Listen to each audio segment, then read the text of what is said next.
Well, we're kicking off our Hot Topics today with Gina Haspel, President Trump's pick to lead the CIA, who's facing a grilling on Capitol Hill this afternoon. She could become the first woman to lead the agency if she makes it through her much anticipated confirmation hearing. Haspel's greatest strength as a nominee is her extensive record, but it's also become her greatest weakness as critics pick apart her role in some of the agency's darkest chapters involving torture in secret prisons. All this has been really front and center today at her confirmation hearing before the Senate Intelligence Committee. At times, the exchanges were very pointed.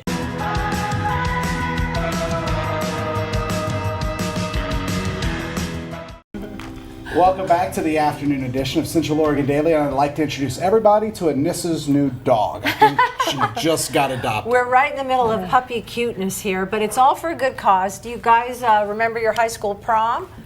I certainly do. Well, joining us is Jamie Shepard and Tiffany Gilbey.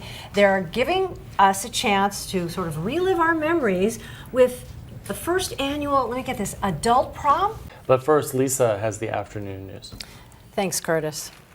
The leaders of Britain, Germany, and France are urging the United States to refrain from taking any action that prevents other countries that signed on to the Iran nuclear deal from continuing to implement it.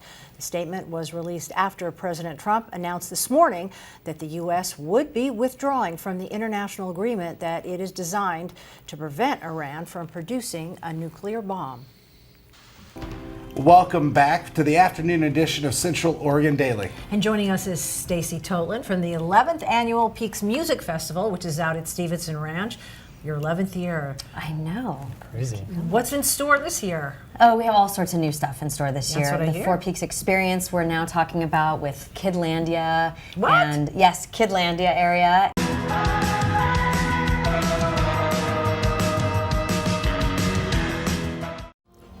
Welcome back to the afternoon edition of Central Oregon Daily, and joining me is Stephanie and Kirk Nelson. They're the new owners of Cycle Bar. That's a state-of-the-art indoor spin studio, cycling studio, completed as we speak right now in the old mill.